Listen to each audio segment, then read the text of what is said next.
Hi, it's Max. Welcome back to The Art of the Craft, and welcome to Quick Bites, a short 60-second segment focusing on techniques helping you get more efficient in the kitchen.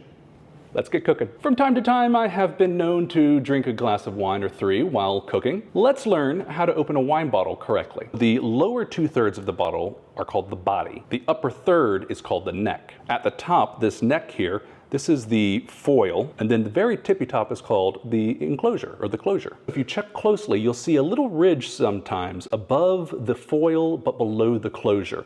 That's what we're looking for, and that's the pivot point. Here we have a traditional corkscrew closed. When it's opened up completely, it's made up of a few different parts. The little knife or dagger looking thing is called a foil cutter. At the other end is the fulcrum. That's going to give us the mechanical advantage we need to open up the wine bottle and pull out the cork.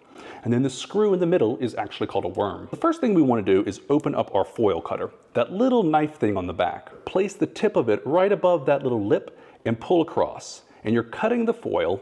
And that lip, that edge, is giving you a natural boundary to go ahead and cut it cleanly. Take your worm on top of the screw and screw it into the cork.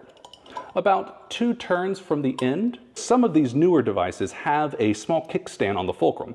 What you can do with that is you only have to pull this in about halfway before engaging the kickstand. You can pull out the cork and then use the full fulcrum to take the cork completely out. And as simple as that, your foil's cut, your cork is out, your wine is open. Catch you next time.